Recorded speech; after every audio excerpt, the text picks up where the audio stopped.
So, yesterday we were going through the text by Dodrupten Binima on transforming suffering and happiness into the path. And we are discussing how to use suffering or how to transform suffering into the path. And we were going through various ways on how to use suffering or problems or difficulties or pain that we face to try to use that as a practice, to use that as a means to practice, and to take that as an exercise, as a challenge, and therefore, not reducing our intense kind of aversion or fear of the suffering, but we start to see this suffering or pain as an opportunity for our own transformation, a kind of a challenge, an exercise,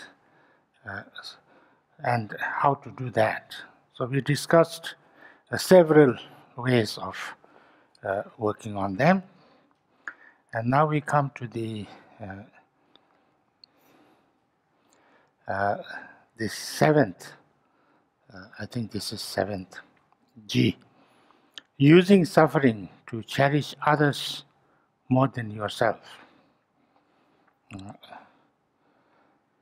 Train yourself to think the very reason why I'm not free from suffering, such as this, is that from time immemorial, I've cared only about myself. Now, from the moment onwards, I will only cherish others, as this is the source of all happiness and good.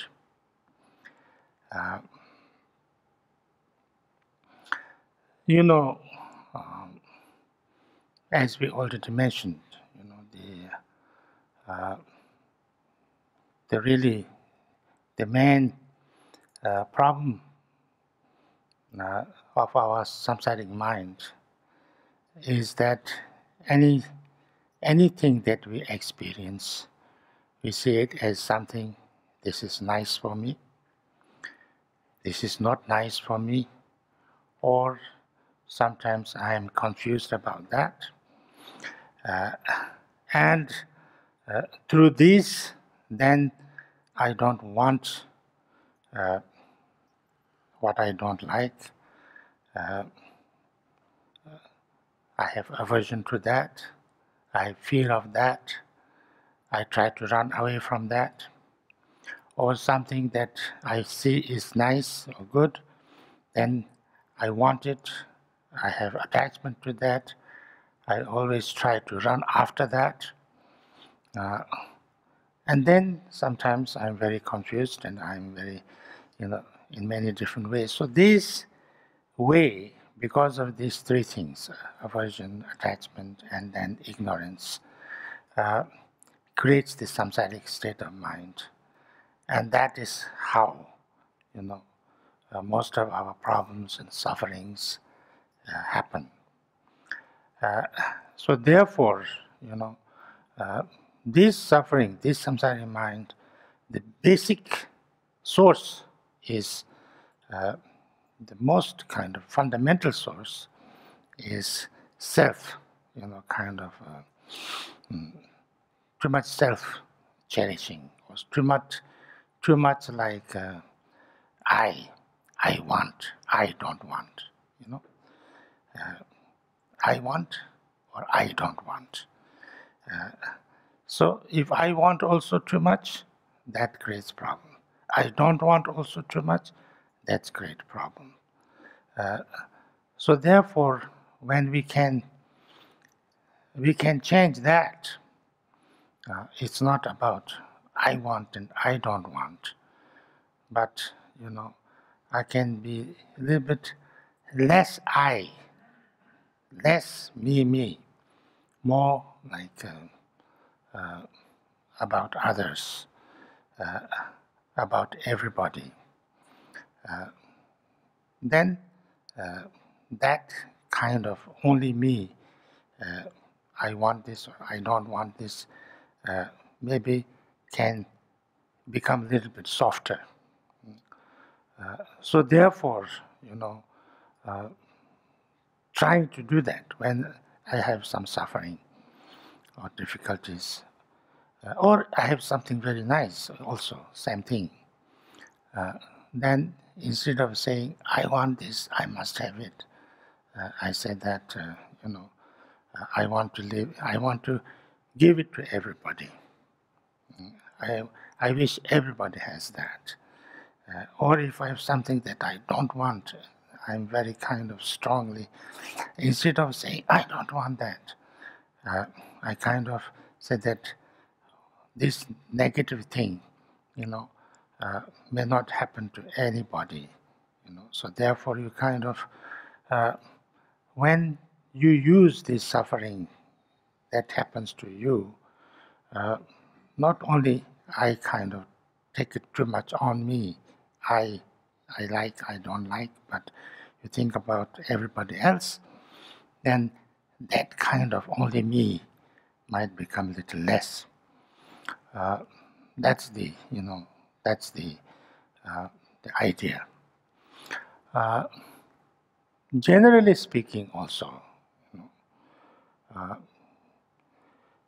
usually we think, this is our usual way of samsaric thinking, that I must be happy.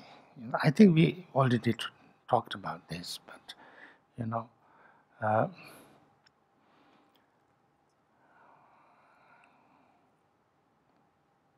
uh,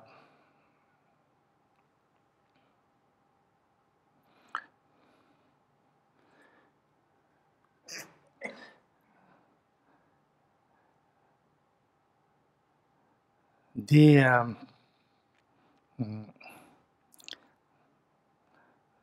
I think this is something where we need to a little bit, really understand deeply. We need to reflect on this, and it's not maybe easy. I think it's not easy for us to deeply understand this. But if we little bit look deeply, it's not something that we cannot understand. That the more I say, I want, I want this, I like this, I must have this, the more you have pain of not having that.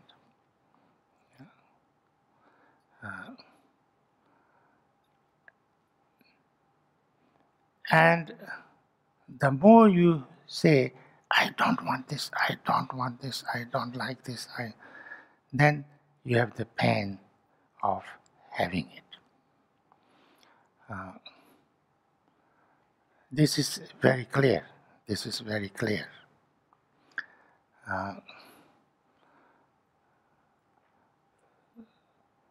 So therefore, like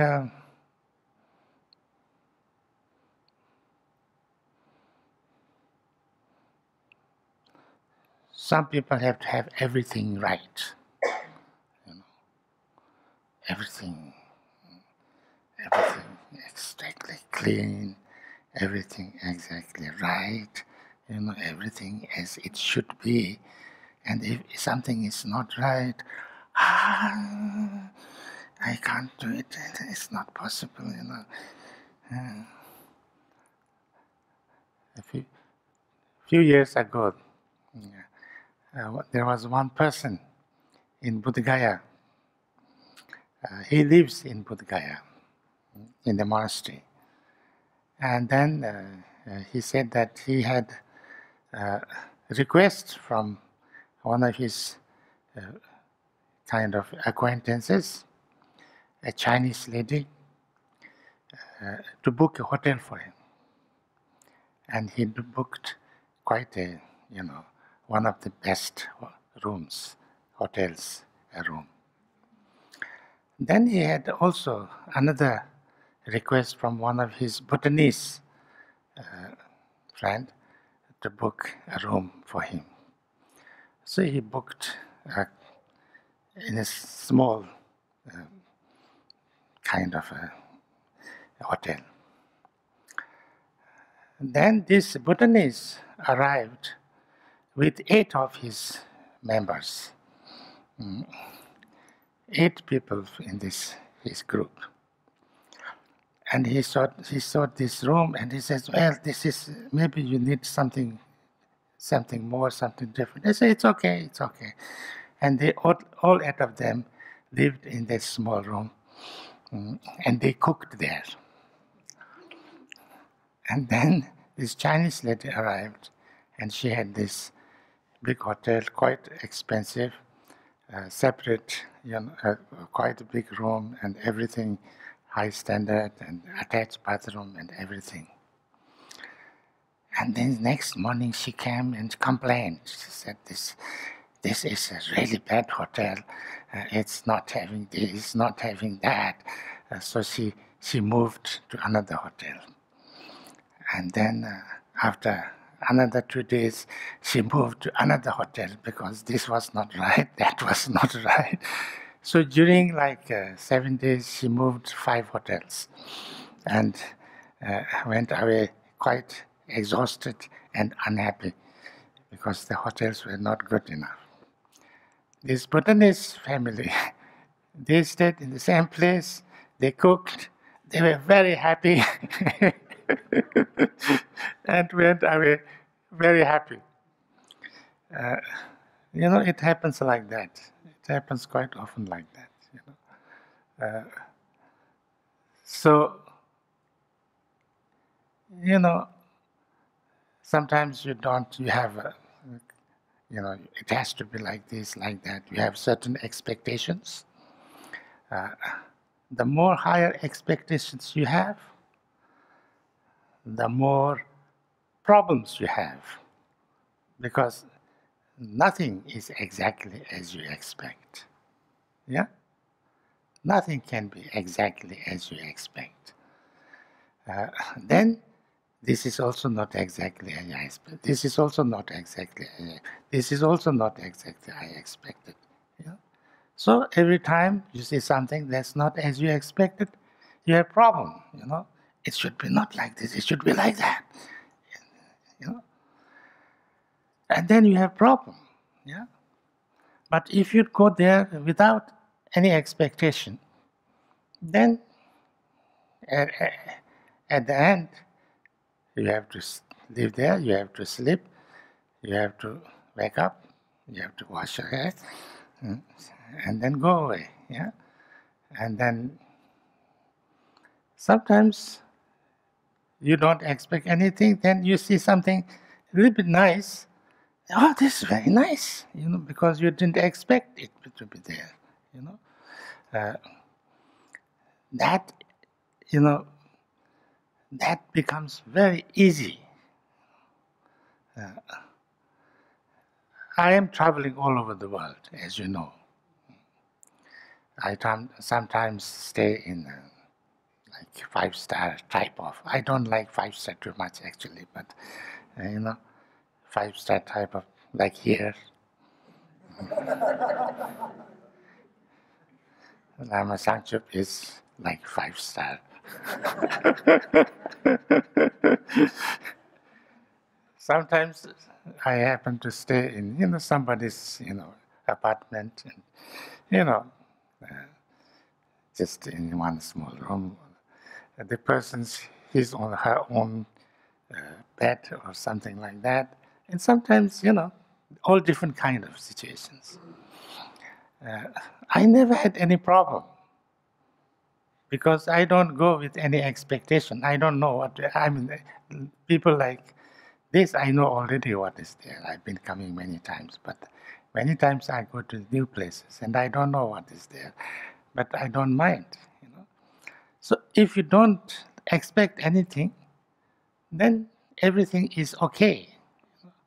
Everything is completely okay, no problem. But if I had specific expectations, if I had like specific expectations about food, about room, about everything, I don't think I will be able to travel all the time like I do. So this is this is not anything else. It's just about our how I see things, how I expect things, and how I react to things. So I can make my life much, much easier, or I can make myself much, much difficult for myself in the same situation. So I think this is so important. So it is said here, it's extremely difficult to use suffering as the path when it has already stuck and is staring us in the face. This is why it is crucial to become familiar in advance with the specific practices to be used when misfortune and difficulties befall us. It is also particularly helpful and will really count if we use the practice we know best and of which we have a clear personal experience. Usually it's said that, we need to have a practice that we can use.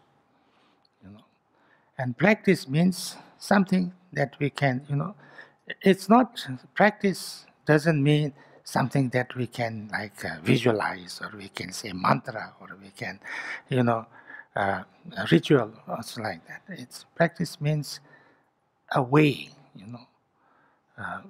maybe it could be just a way of thinking, way of perception, way of to react, how to react, something we need to have. Like for instance,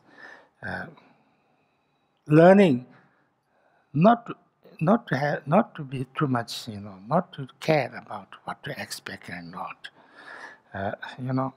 and not to too much about what is right and what is wrong and what is good and what is not good. And it should be exactly like this or like that, or, something like that, a way of, because when you have a, certain kind of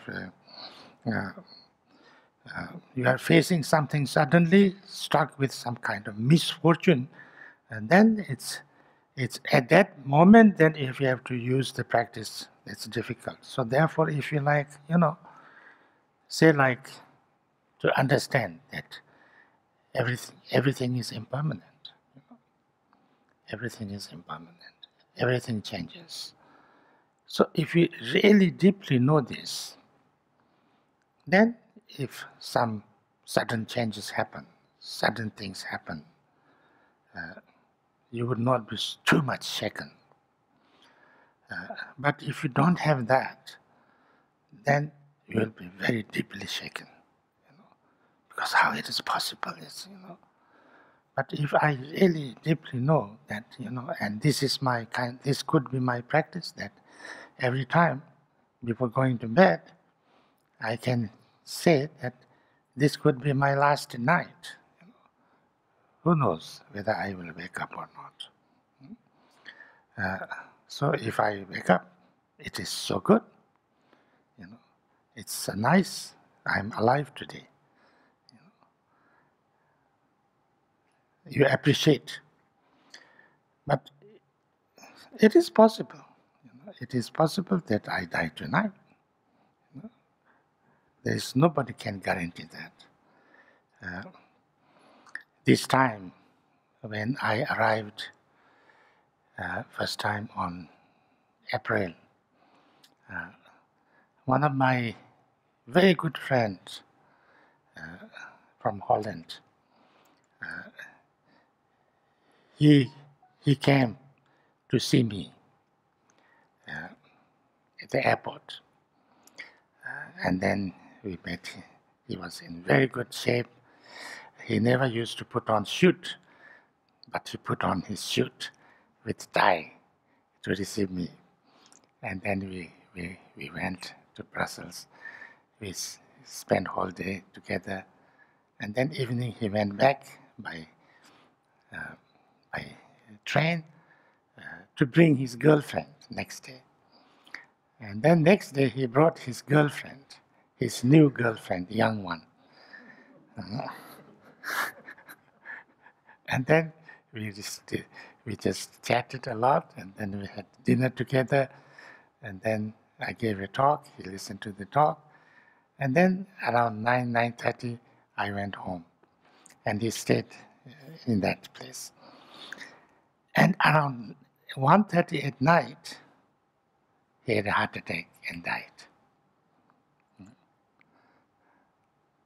No pain, no nothing, just coughing a little bit, and then his girlfriend took his head in her arms, and he, no more. It's like that, No, there's no certainty about our life. If we are very clear about that, then if we awake in the morning and say that I am okay, I'm not dead, I'm not blind, I'm not deaf, I can move, I should be very happy. I should appreciate that this is, I'm so happy that I'm okay.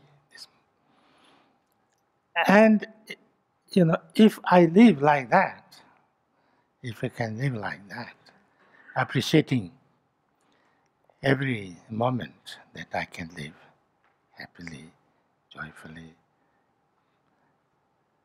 and, harmoniously, kindly,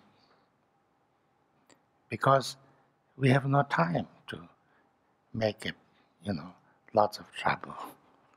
We have no time to, to fight with people, to make a big deal about small things, Then, our life, one day, nice, happily, peacefully, joyfully, kindly, a little bit meaningfully if we can live. And then at the end of the day, if we can say to ourselves that today I lived quite well, so I'm very happy about it. I have no regrets.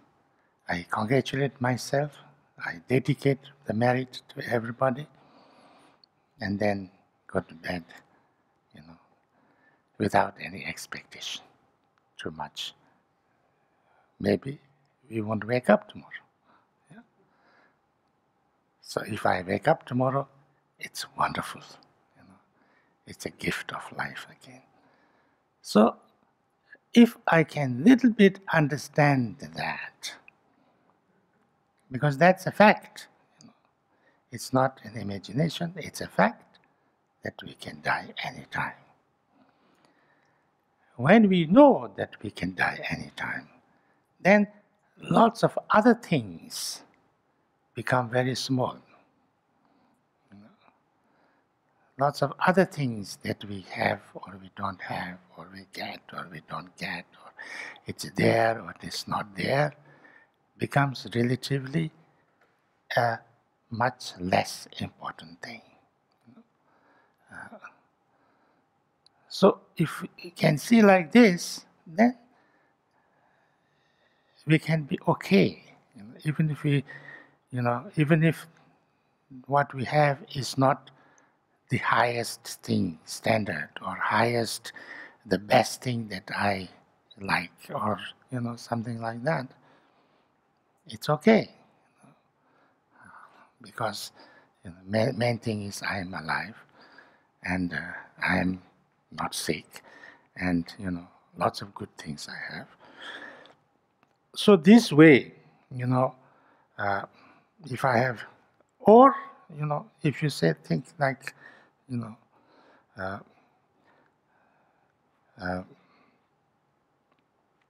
any kind of, this is my practice, like Tonglen. Somebody was asking about Tonglen, and I think most of you do Tonglen practice. So you can say Tonglen practice. And this is my practice, Tonglen I do. So when there is anything problem coming, so okay, this problem I have, this problem I have, this suffering I have. So on this suffering, or this pain, or these difficulties, or this misfortune, or this thing that's not something that's nice, I take on all the, negative things of everybody on this, and that I will dedicate all good things for everybody. So, I use this negative thing to purify all my negative karma, negative everything. So I use this, and then I pretend to take on others that negative thing, or all other negative things also, as like suffering, pain, illness, sadness, fear, all kind of difficulties and problems on that. And then I feel that everybody has become free from this suffering and pain and problem. The more I can feel everybody has become free from this suffering, pain, problem, the more I feel good. I'm not trying to make my suffering easier. I'm not trying to, trying to get rid of my suffering at this moment in this practice. I'm feeling or trying to feel that everybody's suffering has come on my suffering, and therefore everybody's suffering has become free. But when I'm doing this, this is a practice, this is a meditation. When I'm focusing my mind on everybody, and everybody who has become free from their suffering, where is my mind focused? My mind is not focused on me. My mind is not focused on me. My mind is not focused on my pain. My mind is not focused on my suffering. My mind is not focused on all the negative things that I have received from them. No. My mind is focused on everybody's freedom from the suffering. When I can do that as a practice, I feel much better, because I feel everybody more free from that particular problem. Even if I have still feeling, still pain of what I am going through, it's much less, because it is not where I am focused, but I am focused on other things. So this is just an example, but something like this. This is, with this, suffering and difficulties can become a help for our spiritual practice. But that alone is not enough. We need to gain a sense of real joy and enthusiasm, inspired by a thorough appreciation for our achievement, and then to reinforce this and make it stable and continuous. So this, if I can do that, then I will if I feel okay, even if I have this pain or suffering with me, because I focused on others being free from that, then I feel good about it. I feel good. Sometimes I can feel good even if I have pain. Like when somebody is doing a strong massage on myself. Like Chinese massage. You have to cry. But afterwards you feel good. So, some pains can be a little bit okay, especially when you know that it's not, its long-term effect is good. You feel okay with the pain. In the same way, sometimes even if you have actually a problem, but if your mind is, using it in a certain way as a practice, as a transformation to yourself, you feel good about it. You feel enthusiastic about it. You feel optimistic about it. So therefore, you don't too much mind that you have that pain. This is the understanding. Then you want to practice that, and so therefore, even if you have again, you can use that as a practice. So you might have the pain, but you don't have the burden. You don't have something that is kind of fear or, aversion to that. So with each of the practices outlined above, say to yourself, this suffering has been of tremendous assistance.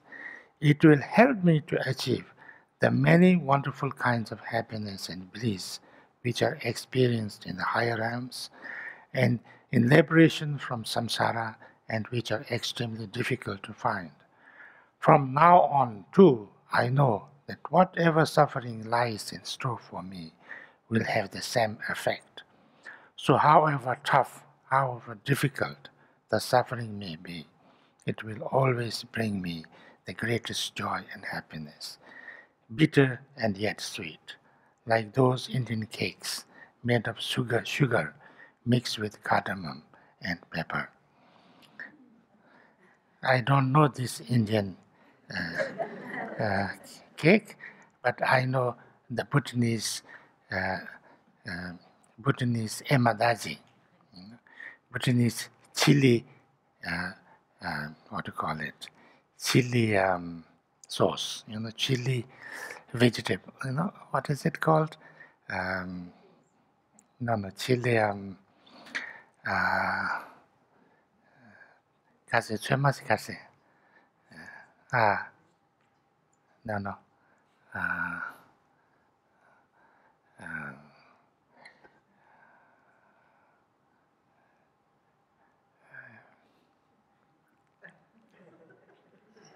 What is it called?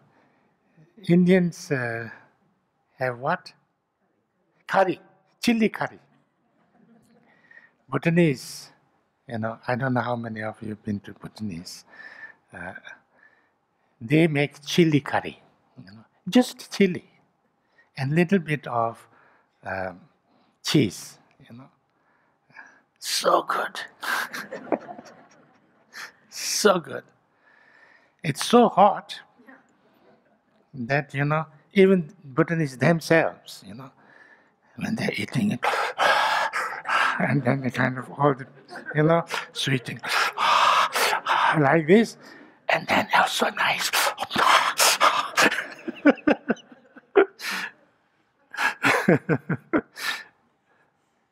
It's very, very, hot.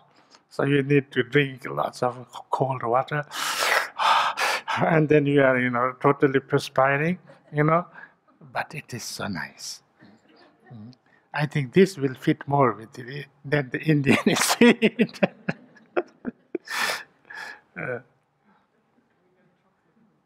Hmm? Chocolate with chili. Oh yeah, but it's not that hot. I had some of them. I thought it would be really hot, but it's not hot.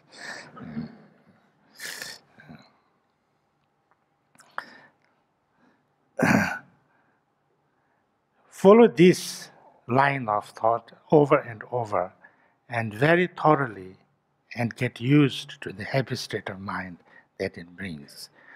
By reflecting like this, our minds will be so suffused with happiness that the suffering we feel through the senses will become almost imperceptible and incapable of disturbing our minds.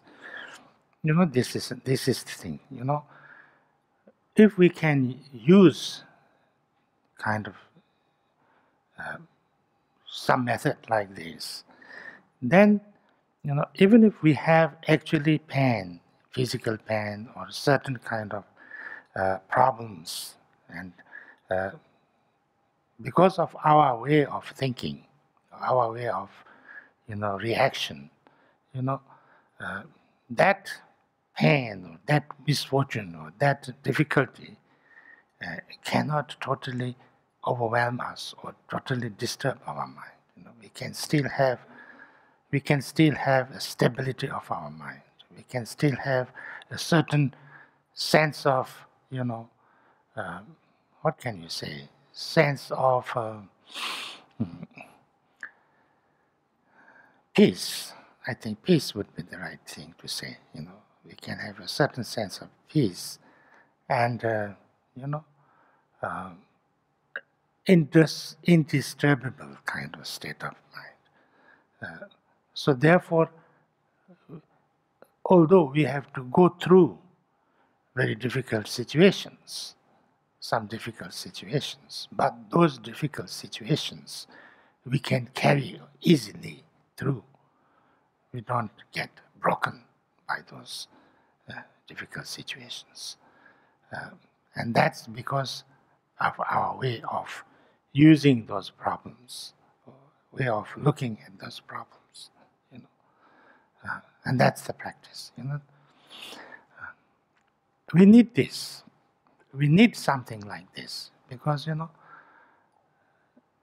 we think that we can be only free from problem or we can be only happy in our mind and we can only feel happy if we can get rid of the problems. But of course we can get rid of lots of problems, but we cannot get rid of all the problems. There are many problems that there's nothing we can do about. And when this kind of things happens, then how do we keep our mind sane? How do we keep my mind okay? How do we, remain okay and undisturbed? So this is the idea. So therefore, if we can use even problem, suffering, pain, through our way of understanding and reaction and some practice, then we can get this confidence that whatever may happen, I will be okay.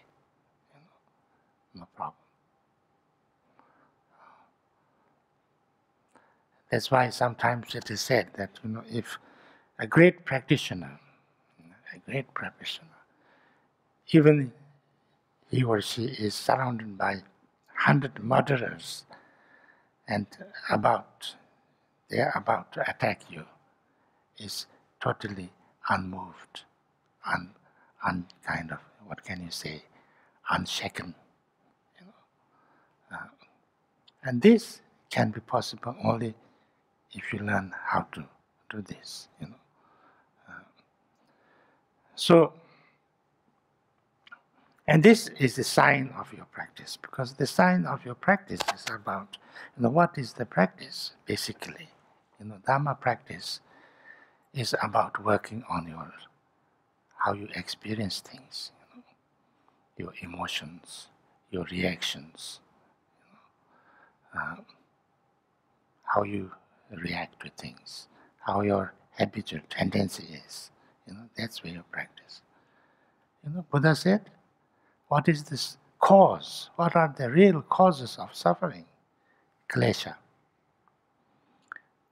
Klesha and karma. That's, the second noble truth, klesha and karma, the cause of suffering. Klesha is negative emotions, and karma is what comes out of that. The habitual tendency that's left by that, that's karma. So therefore, if that is the case, then to work on that is the practice of Dharma. In short, practice of Dharma is about how we transform our way of experiencing, transforming our way of seeing and reacting to things, working on our emotions and reactions. That's the practice, yeah? So if we can transform that and change that, then we have done our practice. If not, we have not done our practice. Even if we have done lots of mantras or lots of meditation or lots of retreats or lots of I don't know what, So this is the test, that how is our mind, how we are reacting to things, how we can deal with problems and pain and difficulties, and how we, that's follow this line of thought over and over and very thoroughly and get used to the happy state of mind that it brings. This is the point at which sickness can be overcome through forbearance. It's worth noting that this is also an indication as to whether difficulties brought about by enemies, harmful spirit, and so on can be overcome. As we have already seen, reversing the attitude of not wanting to suffer is the whole basis for transforming suffering into our spiritual path. This is because we simply won't be able to turn suffering into the path as long as anxiety, irritation continue to eat away at our confidence and disturb our mind. The more we arrive at actually transforming suffering into the path, the more we will enhance and reinforce all our previous practices. This is because our courage and good humor will grow all the more once we can see from our own experience how suffering causes our spiritual practice and qualities to blossom. It is said that by training gradually with smaller sufferings, step by step, in easy stages, then in the end we will be able to handle big suffering and difficulties too. We must go about it like this, because it is extremely difficult to have an experience of something which is beyond our level or capacity.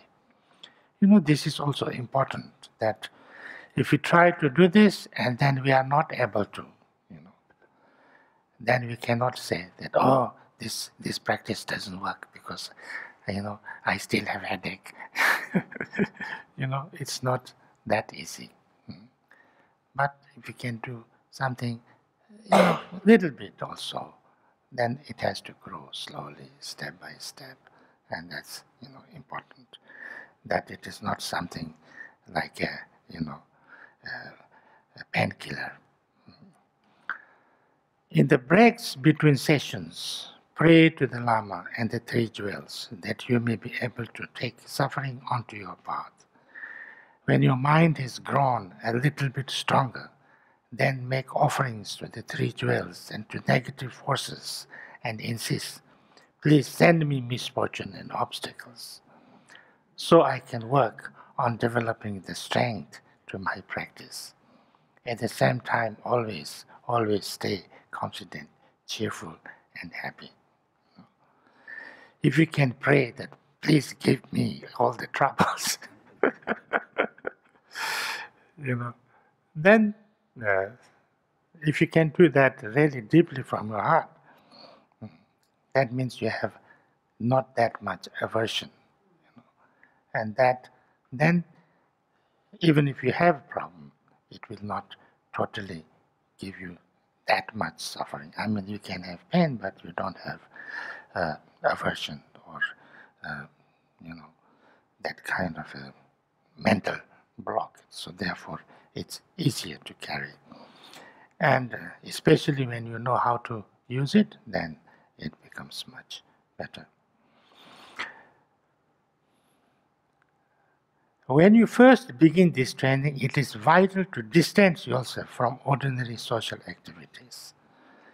Otherwise, caught up in everyday preoccupation and business, you will be influenced by your misguided friends, asking questions like, how can you bear to put up with so much suffering, so much humiliation? Besides the endless worrying about enemies, relatives, and possessions will crowd our awareness and upset our minds beyond all our control, so that we inevitably go astray, sliding into bad habits. Then, on top of this, we will be swept away by all kinds of distracting objects and situations. This is something that always, that first when you have to meditate or to practice, try to find the right kind of, solitude, they say. Of course, when you meditate or do any kind of practice on yourself, it's good to start with some, some privacy, with some, space, with some quietness, with some right environment when there is not much disturbance and distractions and things like that. But this is also important to understand that a quiet and undisturbing place will only that will change all your state of mind is misunderstanding. Yeah? Wherever we go, even if we go to a place where there is nobody, hundreds of kilometers away, still we carry all our habitual tendencies with us, all our emotions with us, all our, so we are not much better because we have ourselves everywhere we go. Yeah. Because it's not about what we have and what we don't have. Like sometimes people think that if we don't have anything, we have no attachment. That's wrong. If we have nothing, we have more attachment because we want them more. Not having something is not having attachment. We can have attachment to things that we have, but we can have more attachment to things that we don't have, but we want to have. Yeah? So therefore, it's not about having or not having. It's about our way of reacting with us. But then, it is also true that, sometimes we are very much, influenced by people around. If you have a little problem, or if you went through some difficulties, some and then, you know, you can kind of let it go. But then your people, somebody comes and, oh, you had, that's really bad. That's really, you should really, that's the big problem you had. And then, is it? Yes, I had a big problem. Yes, I have a big problem. Yes, yes, I have really big problem. And then you kind of take it as a very big problem, and then it's a big problem, and then it's very difficult to get rid of because somebody put it in you.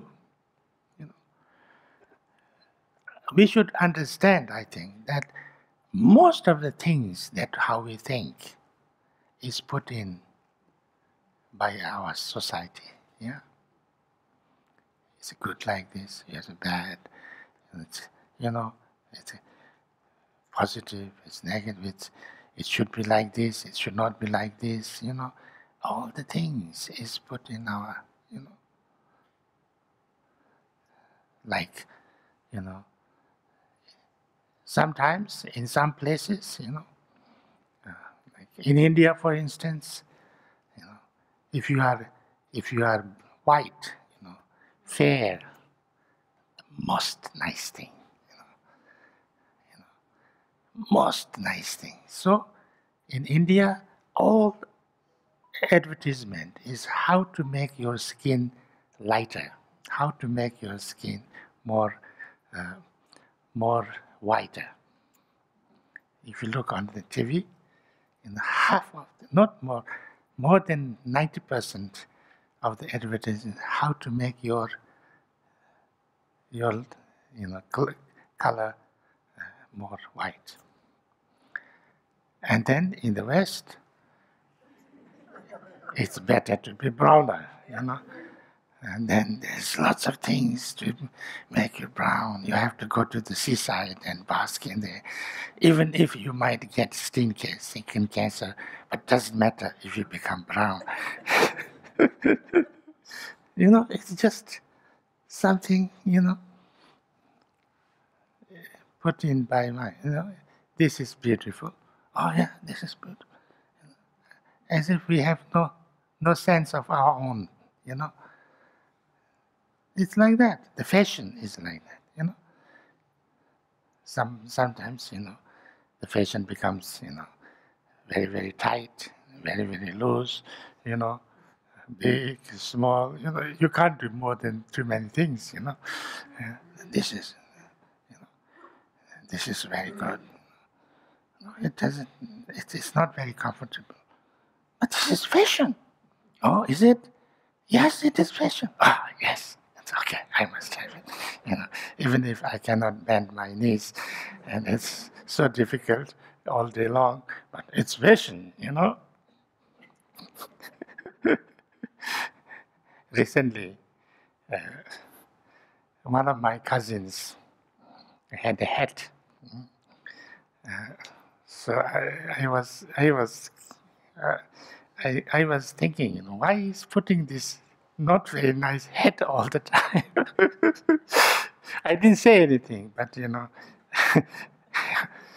and then I found out that actually it's a very very very important, very famous design, what do you call it?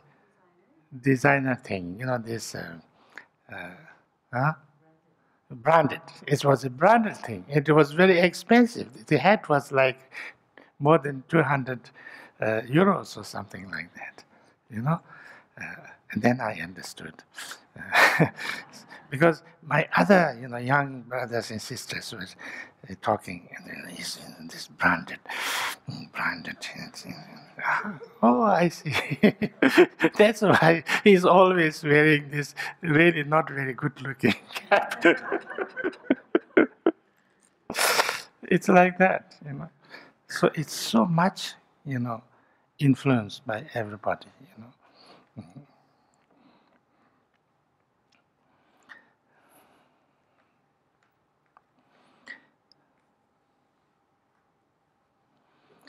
Uh, So therefore, they're saying, but in the solitude of a retreat environment, since none of these are present, your awareness is very lucid and clear, and so it's easy to make the mind do whatever you want it to do.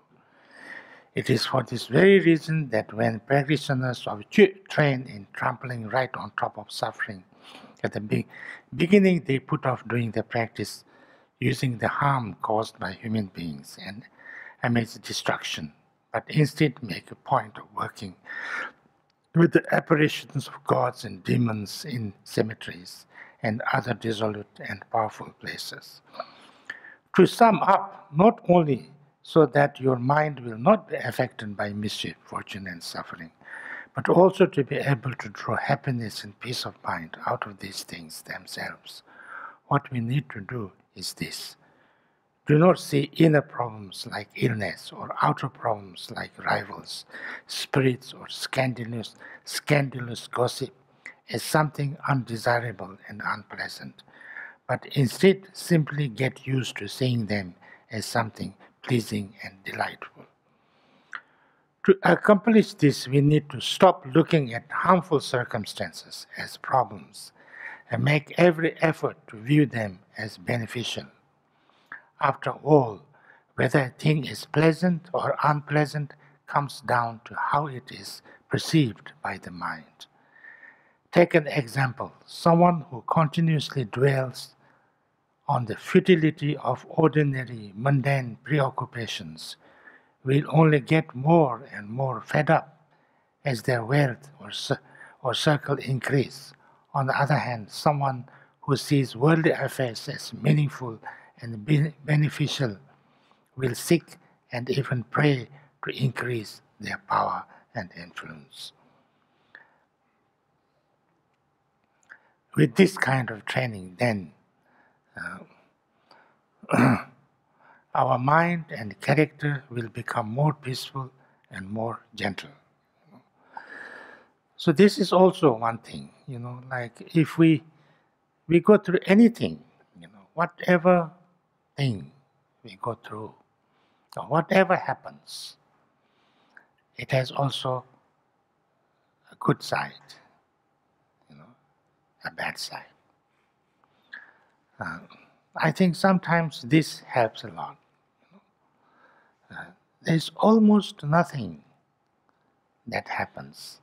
It doesn't have some positive side, some positive side. So if you have that, if you can catch hold of that positive side, if you can perceive that positive side, and then work on it, then that problem does not remain only as a problem, but also an opportunity. Not only as something negative, but also something positive. Sometimes I think this is very important, very important, because then, many of these things are about that, like, so, um,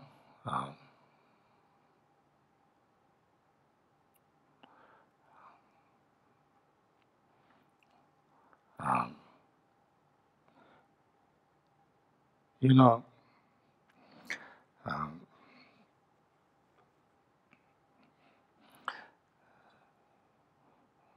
there's everything has that side,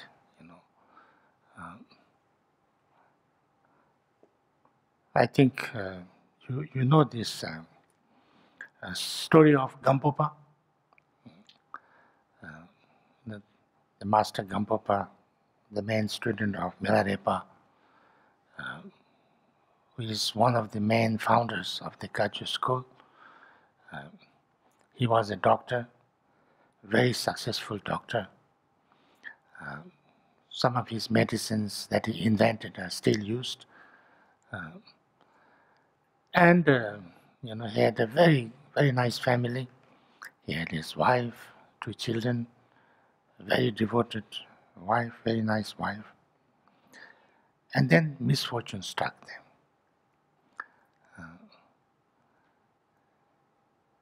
there was a, there was a very, very bad kind of, what do you call it, some kind of a disease, and both children died. And then after some time, his wife fell ill. And his wife went through a very long kind of illness. And she was very, very weak, and she was ill for a long, long time, and she was completely like, kind of gone, all her organs were, kind of finished. And he could see, because he was a doctor, that she should be dead by now. But she's not dying, she's. And then he one day came and told her, you have this very very difficult disease, and as a physician, you should be dead by now, but you are not dying, and I don't understand. Please tell me if there is something that is, that you are holding on to, that I can do to change, to kind of help you to kind of finish what you are, whatever that's. If you can tell me, I will be able to, anything that I can do to help you, I will do. And then she spoke, and she said that I know myself that I am dying, and there's nothing which can, keep me out of that. But I love you so much, and I have so much attachment for you. That keeps me from dying. I cannot die. I cannot. Then he said, in that case, I've actually decided that I've really seen too much of samsara. So I don't want to. I want to really renounce samsara, and I really want to devote all my life to become enlightened in this lifetime. So whether you die or whether you survive, I will become a monk and spend all my life in practicing Dharma. This is my decision. This is my promise. Then she said, that is what I want. If you can become a monk and devote all your life for Dharma, that will satisfy me. And then I can die happily. And I also have complete faith in you, complete trust in you. I think you will do what you say. So if you can give me a promise, then I will die peacefully. So he took some book or something, some image or something of Buddha, put it on his head and said, I swear by Buddha, Dhamma and Sangha that whether you die or whether you get well, I will, go into Dharma, I will become a monk, and I will completely, devote whole of my life in Dharma. This I promise, this I swear. And when he said this, she kind of sighed, relief, and then almost immediately passed away. Then he kind of divided all his properties and his belongings and put two parts of that into Dharma, and then one part he kept for his own kind of livelihood, and then he kind of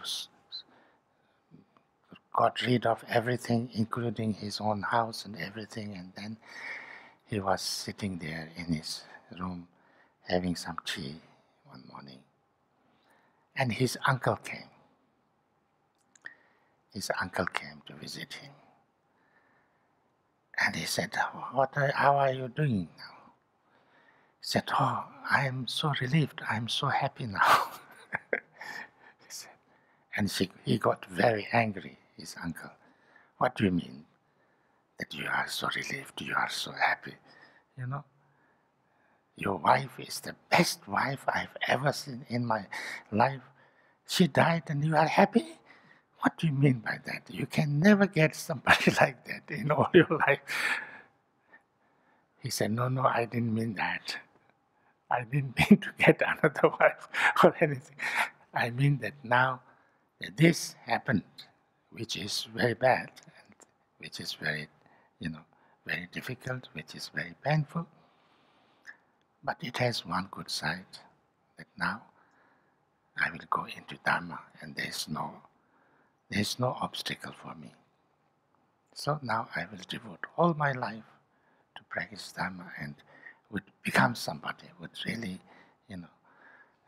try to get enlightened in this lifetime. So because I am so completely decided and, dedicated towards that, I feel a relief, I feel peace, I feel. So this, is also like that, that it is a very bad thing to happen. It was the most painful thing and most difficult thing to happen. But because he also could see and could do something that would transform that situation. So there was also a positive side to it. So therefore, this kind of things is, I think, we can find in every situation also. Our mind and character will become more peaceful and more gentle, because if we can do that, if we can use even problems and difficulties and sufferings into our practice, then it will make our mind more peaceful, and we will be more kind of more stable. We'll become more open and more flexible. We will be easier to get along with, by other people. We'll be courageous and confident. We will be freed from obstacles that hinder our Dharma practice. We will be able to turn any negative circumstances to our advantage, meet with success and bring glory and auspiciousness. And our mind will always be content in the happiness born of inner peace. That, something that comes, the inner peace that comes from our own kind of a mental state of contentment, or some kind of learning to, to use that situation into a positive way, brings the real, true inner peace and happiness and courage and contentment. To follow a spiritual path in this degenerate age, we cannot be without armor of this kind. We need the armor. Armor. Armor is usually, in olden days, everybody had armor because. What? Okay. These days, there's only bulletproof jacket. The other armors doesn't work, and bulletproof jacket also doesn't work too much if there's a big bomb. But anyway, Yes. So that we need that, That armor is that my own dedication and determination that I will use whatever happens, whatever positive things happen also, happiness, unhappiness, both on the path, and, to transform myself. Anything bad happening also, I use to transform myself. Anything good happens also, I will use to transform myself. And then I have the armor.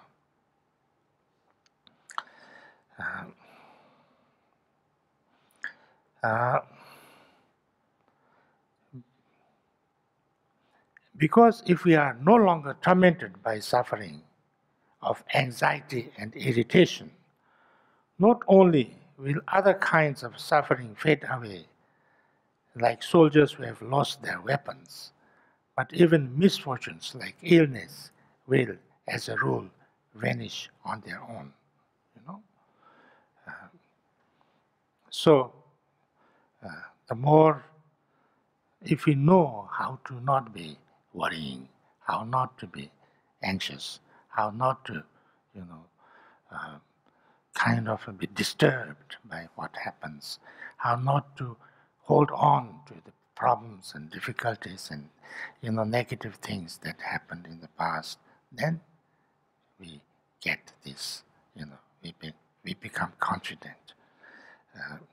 And with that, all the problems becomes like, what can you say? Like soldiers who have lost their weapons, or they've, any negative thing has lost their power towards you. So you become very powerful.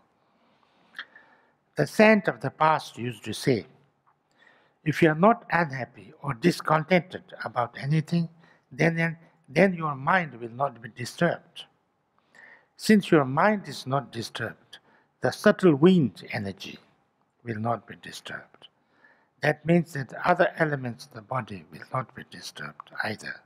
As a result, your mind will not be disturbed, and so it goes on as the wheel of constant happiness turns. I think it is very easy to say. I think everybody more or less knows that most of our physical illnesses also come from mental stress. I have observed many times that people who had a very strong emotional, problem, after some time they develop cancer. I've seen it many times. So therefore, and also sometimes it disappears also. When you are really, your mind becomes more, what can you say, more more peaceful, certain diseases also disappear. One time, there was a lady coming to see me, and she had cancer. And she was very nervous, very, And we were discussing and discussing and discussing.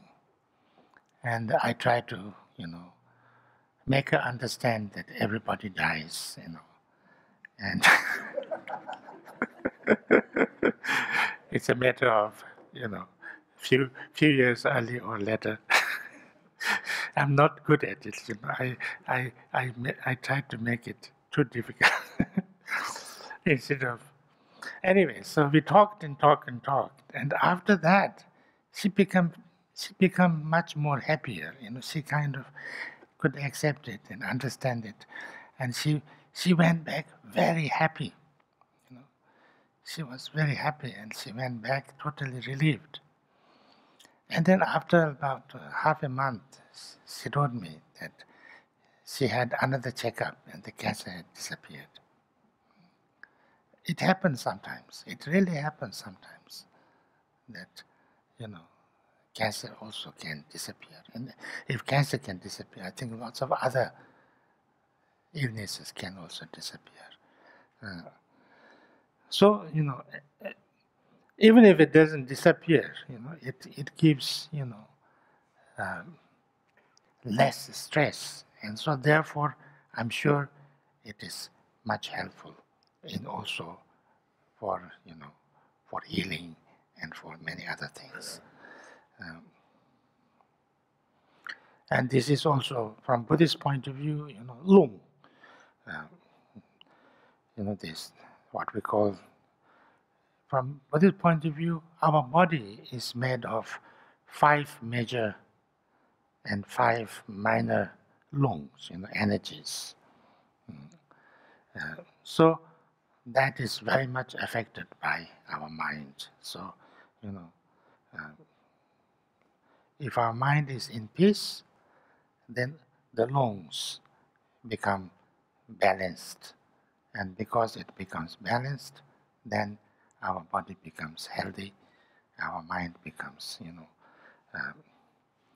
much better, happier. Also, horses and donkeys with swords on their back are an easy prey for scavenging birds. People who are prone to fear are easy victims to negative spirits, and not those whose character is stable and strong. It is said that, the horses with wounds on the back, are very, what can you say, vulnerable. Like then the birds, even birds can go and, so more weak you are, more vulnerable you become. The more weak you become, the more vulnerable you become for diseases, the more vulnerable you become from the spiritual spirits, negative effects, the more you become, uh, vulnerable to attacks from every other sources. So you become, you can become very, very problematic. The more strong you are, more peaceful your mind becomes, the more you can react with things and more you can, be using these things in a positive way, you become more strong. So therefore, nothing can attack you. It becomes like a protection for you. Thus, it is that the wise, seeing that all happiness and suffering depend upon the mind, will seek their happiness and well-being within the mind, since all the causes of happiness are entirely within themselves. They will not be dependent on anything external, which means that nothing whatsoever, be it sentient beings or anything else, can do them any harm. And even when they die, this attitude will follow, so that they will always, always be free and in control. When you die also, the worst is the fear. In the Bardo also, the fear is and you are too much anxious. So if your mind is fearless and stable, then Bardo will be okay, they say. This is just how the bodhisattvas attain their meditative stabilization or samadhi, called overwhelming over all phenomena with bliss. However, foolish people chase after external objects and circumstances in the hope of finding happiness. But whatever happiness they do find, great or small, it always turns out like the saying, you are not in control, it's all in others' hands, as if your hair were caught up in a tree. Outer things, so this thing, that thing, like if I have this thing, if I have that thing, if I don't have this thing, if I don't have that thing, then it will be happy, I will be happy, all things will be okay.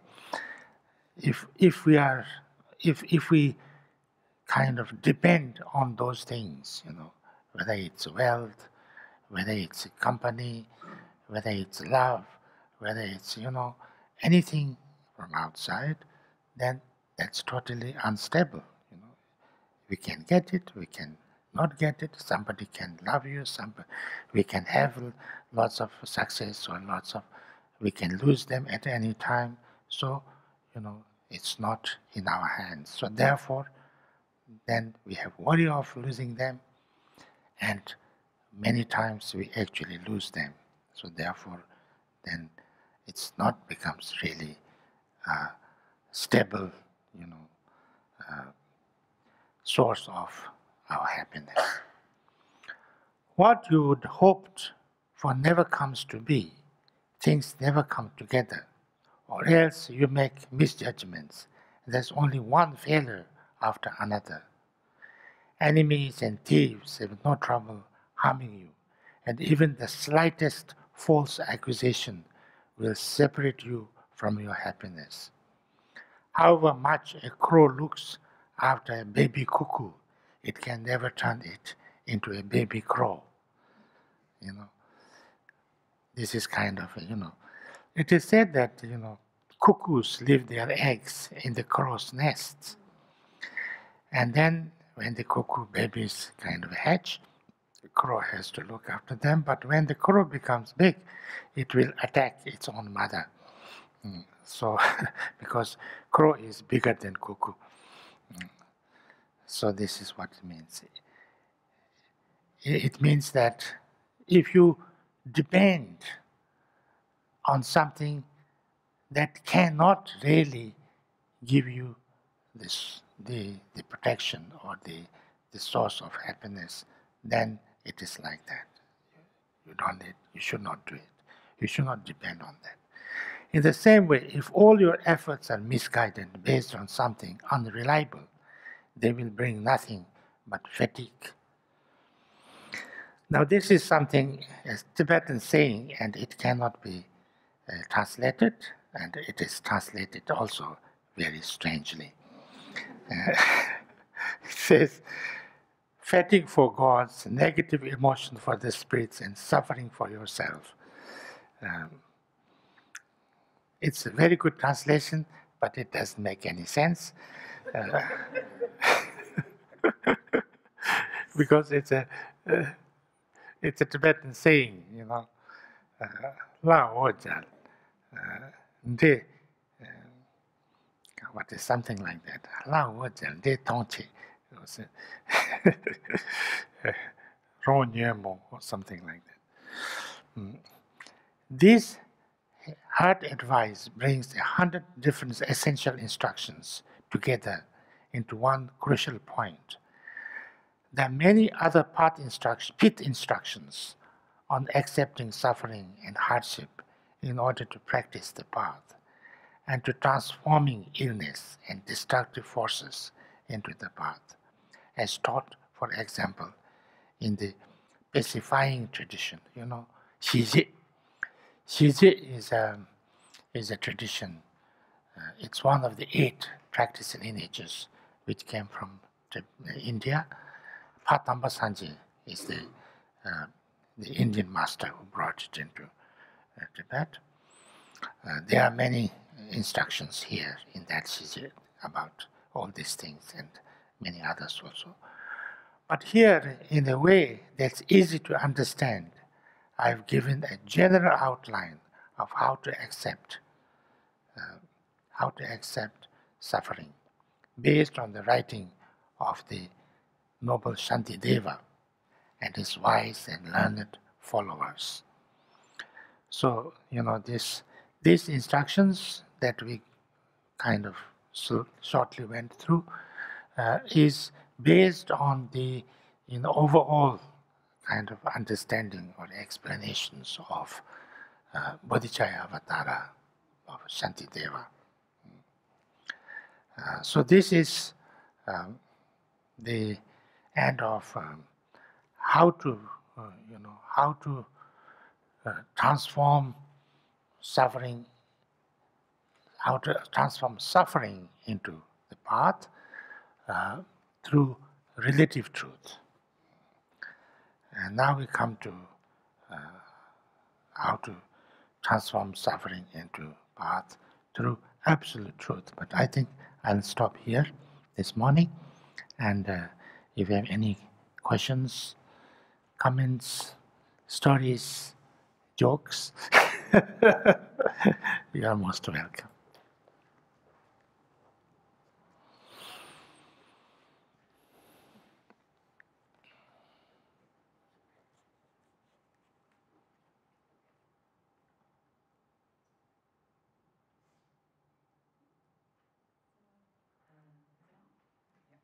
Thank you for the teachings this morning. You talked a bit about, you talked a lot about letting go and attachment.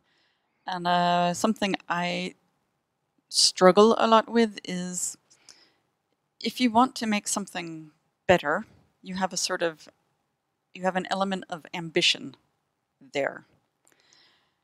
And how can you work to make things better without that element of ambition, which in my mind is also connected a bit to attachment?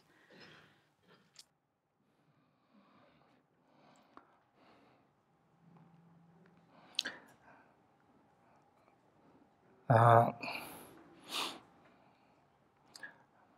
I think it is like this, you know, uh, some kind of ambition, whether you can call it ambition, you can call it aspiration, you know, is very good. But that ambition or aspiration, if we make it bigger and broader and more kind of larger, it is better, you know. Like if you say that, you know, my ambition is, say like, my ambition is to become, you know, something like a small thing, you know. This is how, when I was studying in the schools, you know, they used to say that, you know, if you say that I will be the first in the class, then you will not become first in the class, but you will become, you know, you will pass very well. And then if your ambition is, I will try to pass very well, then you will pass, just pass. But if you say, I will just pass, then you will fail, you know. So therefore, but if you say that I will excel, I will not just become the first in the class, but I will become really great. I will be, you know, I will be perfect in everything, or I will be, you know, I will be completely knowing everything that I study. Then you become the first in the class. Yeah, and that's what they say, you know, and there is some truth in that. So therefore, you know, most of the time our ambition is very small, and then we are too much attached to that, you know, because it's very specific. You know, I want this, I want that. So when you make it too specific, it doesn't happen. Yeah, because everything that you want doesn't happen, and sometimes it's better that it doesn't happen, but you don't know, so therefore you are very disappointed. Yeah, many there was a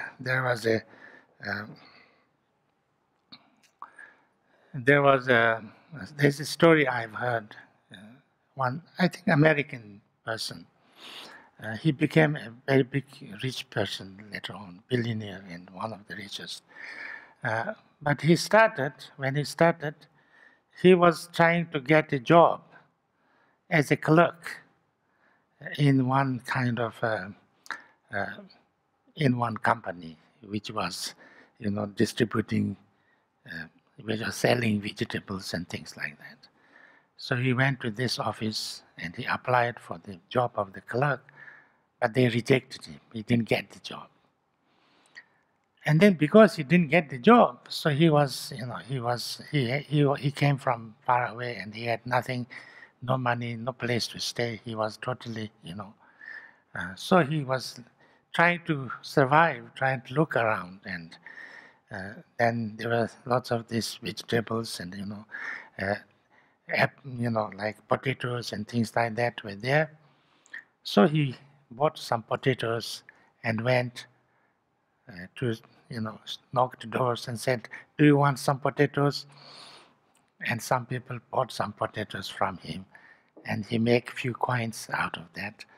And then he kept on doing this, and then slowly he sold more and more, and he made a few things. He went, from door to door selling these vegetables, and then slowly he became bigger and bigger and bigger, and then he became the owner of one of the biggest food chain and billionaire.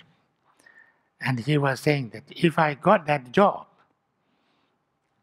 I would have remained a clerk all my life. So sometimes something that doesn't happen is something good for you. Yeah, not necessarily bad, but we don't see it like that. No. So if our ambition can be high, that's why the ambition should be. I want to. This is from Buddhist point of view. That's the aspiration. I want to bring the lasting peace and happiness to all the sentient beings throughout space, yeah, and get rid of all their suffering forever. That kind of ambition, compassion and ambition for everybody. Yeah. And then meanwhile, then we have temporary goals. I need to do this. I want to do that, and I will do that. But also these goals keep on changing. No. If I am attached, I can't keep on changing. Yeah. This is the only thing I want. I'm changed. I'm stuck with the moment you get attached means you are stuck there. Yeah? Because to change, to kind of, what can you say, to be able to move forward, you have to have no attachment, because you have to let this go in order to get something, make something better, or make something bigger, or make something, yeah? So therefore, attachment we think is a good thing, but attachment is stuck. So therefore, attachment is not the really best thing. But attachment is, again, sometimes people misunderstandings also. Lots of misunderstandings. I know one couple for many years. They're quite elderly. And one day, the wife came and said, "I'm giving divorce to my husband." And I was a little shocked, and I spoke with the husband and said, "Your wife says she's leaving you. What did you do wrong?" And she said, "Yes, I know.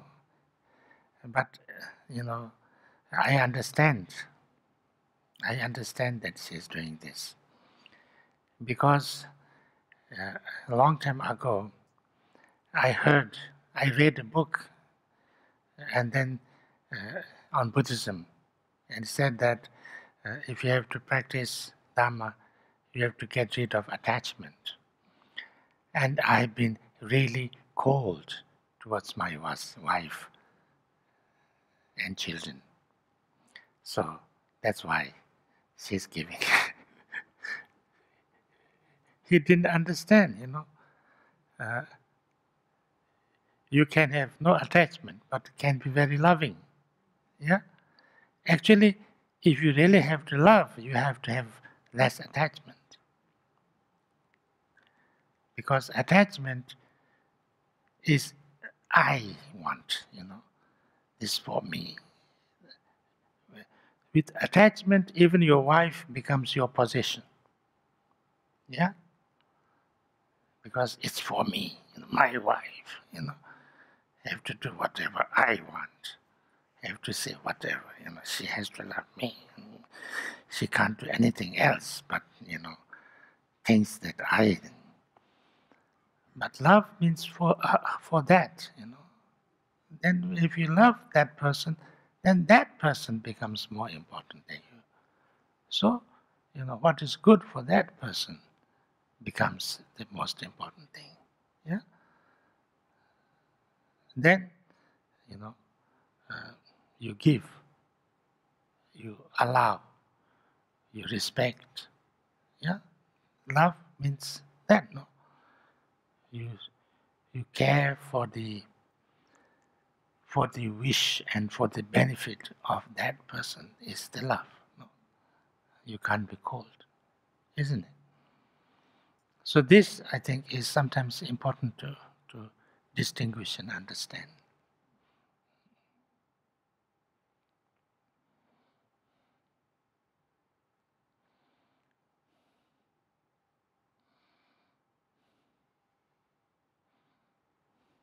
Here.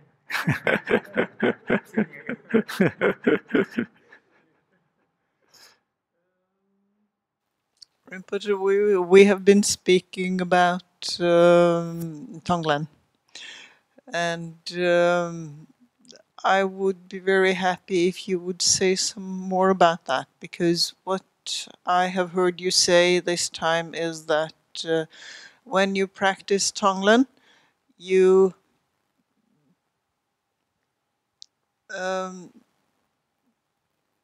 take onto yourself the sufferings of others, but the focus is not on the suffering you are taking on, but that they are getting free of it. What happens? That's sort of my end. You can purify that. This. When you say, when you say that you are taking on all the sufferings of others, means that you are taking on, means all their suffering is coming to me. So when I have to feel that all their suffering is coming to me, then I can't feel that they should have some left there, no? I must take on. No, yes. So that's why you are feeling that they are free from suffering. No. If that is done very well, you don't actually have to purify it. Actually, you don't have to purify it yourself because it's gone. And many of the lojongs, if you read, there is nothing about purifying your suffering. Yeah? There's nothing. But sometimes you have to add this because people feel too much of that effect, Because you have been concentrating on yourself. So you feel that there is lots of bad thing here, Because you have been thinking or you have been focusing too much on that, what you have received. That's why you feel there is lots of things there. Then you have to do something about it, no? Then you do them different ways. Sometimes you try to visualize or feel, something like your guru, or something like Avalokiteshvara, or something like that, which, kind of purifies it. Or you feel your own positive, your own Buddha nature. Your own Buddha nature, which at the moment is kind of obscured. No? Why I can't feel my Buddha nature? Because of my ego, because of my negative emotions, because of my ignorance. So you can feel as if, my Buddha nature is in a kind of a ball, kind of a not very, nice ball, dark, hard, core to cut. And then that ball, then the things that come from is eating into, like acid eating into something, And when they break that, when they break my own negativity, my own negative karma, my own ego, then my Buddha nature comes out as a shining sun, which is already there, And then it immediately, clears all the darkness that comes from outside. Like, the light clears the darkness. So, Buddha nature, what I have, is like light. So anything that I breathe in from outside is like darkness. So it immediately clears and feel that there's nothing negative left.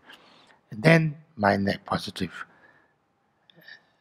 my well-being, my compassion, my kindness, all my positive things shine out like sun, and that also gives to all the other beings. And so they all have that feeling. Now this is necessary. This visualization or this feeling becomes necessary because you have concentrated too much on receiving. Yeah?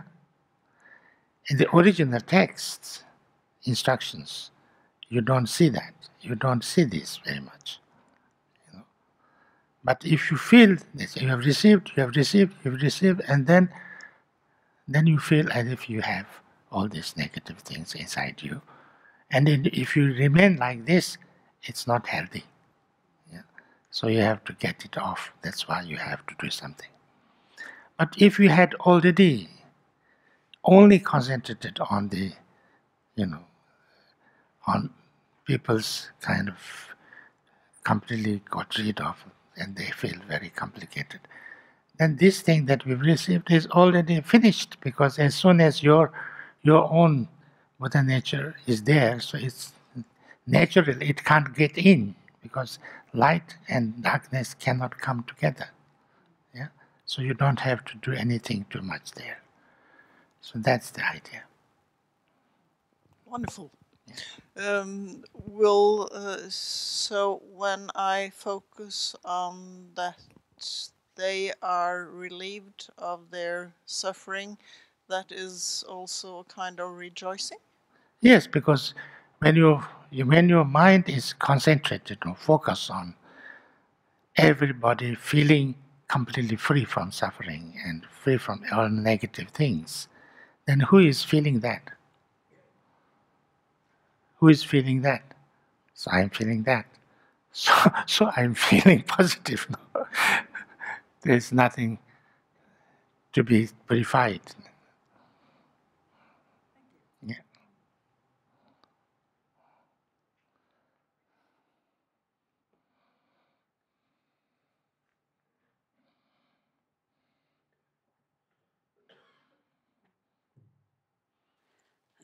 I have a question on habits, because habits are all good to us. It makes our day effective, and the habits, the daily habits, makes our day effective. Yes. It make us brush our teeth and go to work and pass our time.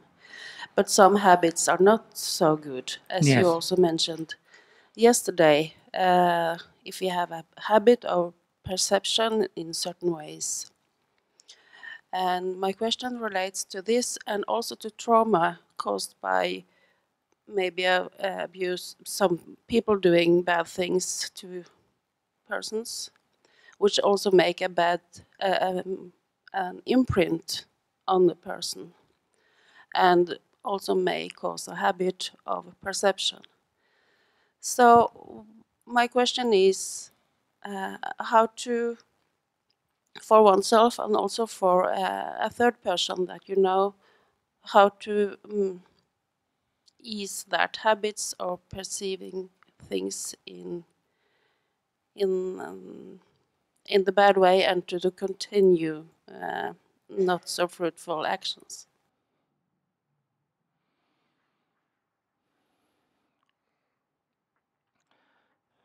You know this. If we know that we have certain habits which is not good, you know, whether it's you know the habits of our mind, like reaction, emotion, or habits of our body and speech, you know, the way we do things or the way we talk, speak, yeah. If we know that, then we need to understand clearly first what harm does it do with this negative habit, yeah? Why we should change it. We have to understand clearly, I think. Once I understand that this way of my doing or speaking or thinking or whatever is not good for me and not good for others, it's something that needs to be changed, then I should mindfully change it, you know, try to when I catch it, I'm doing the same, then I pause and I stop doing it. Or I try to do what I know is the right thing to do. Yeah? Now this kind of things is true, it's a habit. Like habit means like it's a habit also, but it is also a way of, you know, like lots of people have lots of trauma because of certain things happened into you in the past.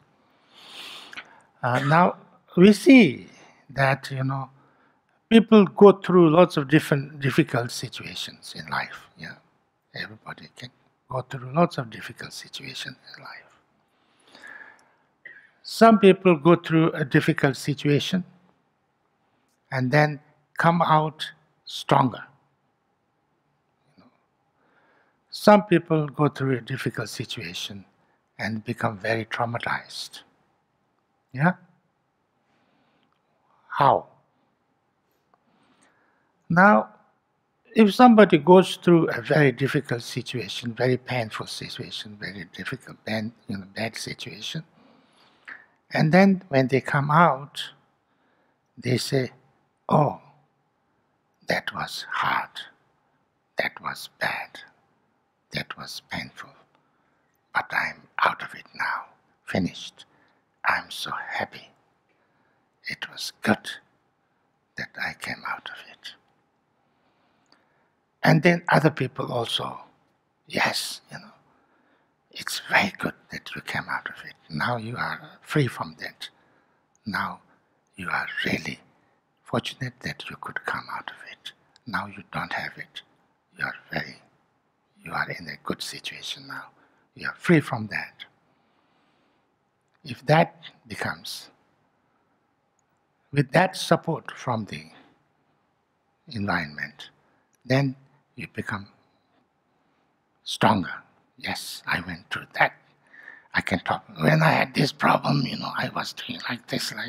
Oh, it was really hard. You know, it was almost like this, but I come out well. And when you think also, that was very hard time, but now I'm, it becomes like almost like what can you say?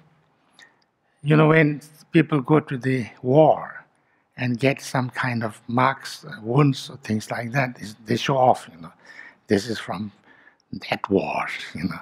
This is from that. Like they almost show it off. It becomes like that. Now, other person, they come through this. They go through a very difficult situation. Whether it's abuse of some kind or whatever. And then come out, but then they say, oh, I'm so traumatized. It was so bad. Why it should be me who has to go through this? Why I'm the one who has to suffer this? It's so bad. And then others say, oh yes, you suffer so much. You are a victim. You are poor. You should really feel bad about it. And then, yes, I am the one who has gone through it. I can't be anything else. I can't do anything. I am the one who is traumatized. Then you identify yourself as a traumatized person. And you remain like that all your life because you identify with it. Yeah? It's a lot to do with how you see yourself, but it's a lot to do also how other people kind of encourage. I mean, it's, lots of things, how you are or how you feel is a contribution of people around you. Now that, I think we can change that. I can change it, but I think I can change it because I can change, like,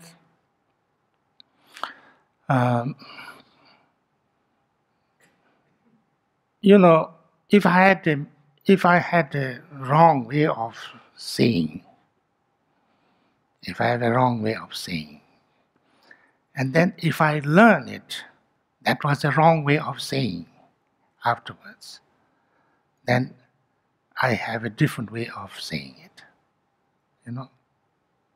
Many other things, like many different things. Like if I thought somebody informed me or if I thought that this person was a bad person or did something wrong or, something very bad, and then I don't like that person or, I have a problem with that person. And then somehow I found out or somebody told me or, that it was wrong. I had a misunderstanding. It was not that. This person didn't do that. It was a wrong. I was misunderstood. I was mistaken. And then my whole attitude changes. And then I don't have that problem with him anymore. No? So I can change some of my way of saying by understanding. So in the same way, so if I can say that, yes, I had to go through this, whatever may be, abuse. I had to go through abuse. But then,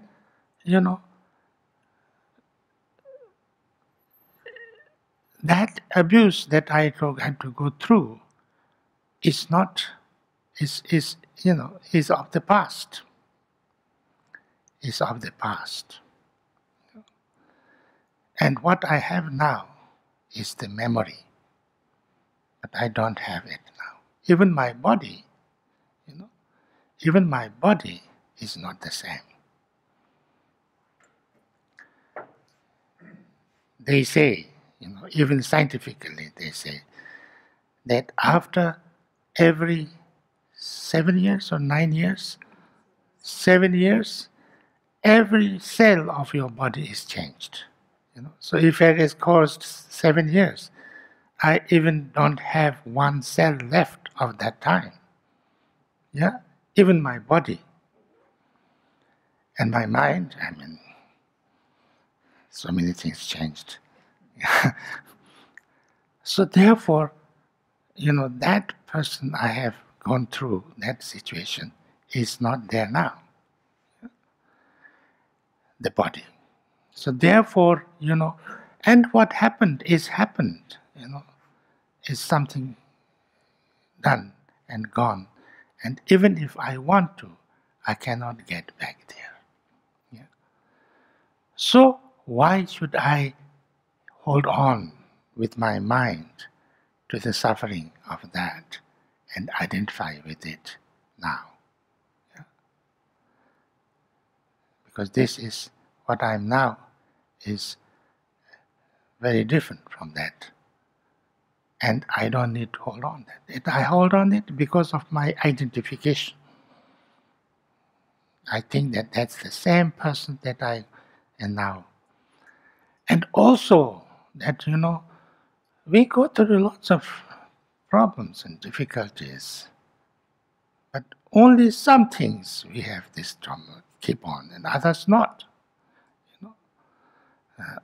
Like sometimes we have a fall and break our leg. Yeah? So if we break our leg, it's very painful. But then after everything is healed, we don't feel that much trauma from that. Why? Just because that I didn't, I thought it was just a fall and I broke. I don't blame somebody. I don't have grudge. I don't say, oh, somebody did this, who should not have done it, why somebody did this. I don't say this, yeah? But in this kind of abuse case, you have a very different, how can somebody do something like that to me? It's so bad, so bad, so bad, because you made it so bad. Like this is exactly what we are talking about, no? The more you think it is so bad, so bad, so bad, the more you have more pain and problem and things like that. Yeah? So therefore, it's a bad, but it's not that bad. I mean, it's bad, but it's not how bad it is. It's not about how bad it is. How bad it is how you take it as bad. So therefore, if you can say, okay, this I happened, but it is something happened in the past that I am now. It didn't kill me. It didn't, totally kind of make me totally disabled. That is very good, So I could come out of that somehow, if I say, and I appreciate that. And then instead of in a very bad way, say like, this is something impossible. I said that, why not? People, if somebody did it, if they are, everybody is samsaric being. And everybody has lots of negative emotions. Yeah? And if somebody is under the influence of a very negative, negative emotion, then they can do lots of bad things. They can even do lots of bad things for themselves. When people are totally overcome by, anger or hatred or too much kind of attachment or something like that, they even can kill themselves. So they can also harm others. So it's their weakness. It's the people's, people suffering this kind of weaknesses is something that's happened. And when you see this like this, then they are not, an object of hatred, but object of compassion, because the people are under the influence of a very negative, emotion. So therefore, they themselves suffer from that. So therefore, if they can, understand this, and then they can understand also that this is something, it's gone, and it's happened before, and I need to not identify myself with that, but as something that happened to me, like all ever good things also, bad things also, in my life. I have lots of good things happened. Yeah? Lots of good things happened. Lots of bad things happened. So why can't we have a trauma of good things? Yeah? Because, she has trauma of good things.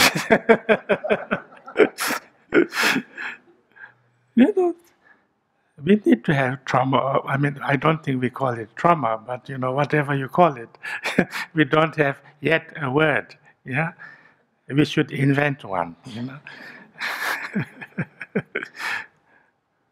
Just to follow up, what is the most compassionate action towards a person? In what would you consider a compassionate action towards a traumatized person? A person who will cling to this experience? I think the most compassionate one is to try to understand them, that they can actually let go of this. They should not identify themselves with that trauma. They should see this trauma as something, one incident in their life, not that I am the victim. I have been a victim. These two very different, no? I have been a victim. I went through a difficult time. But I am not that. I am just myself, I have good things, bad things. I have gone through all sorts of good things, all sorts of bad things, all sorts of hardships, all sorts of nice things also. I am just, I am. Yeah? And so therefore, I don't need to say, I am the victim. I can say, I am just a person with lots of good things, bad things, and potential to become very, very free from everything, not just trauma, but all the negative things also. Yeah, and then the practice of Dhamma is about that. That we are trying to free ourselves from all negative things. So not just even trauma. Trauma is just one thing that we should give up even much earlier than that, because it's very painful. It's very negative thing. It's very difficult thing. Because once you identify as a victim, then it's like you kind of you cannot get rid of it, because you are that. Your way of this is most of our samsaric problem is that. Like I say, I am Rinpoche. I am me. I am me. That is the source of all our samsaric state of mind. But this we will talk next time. Okay, thank you very much. 남제제바니 돈네 예배던 제가 나제발란드바에 제벤솔렌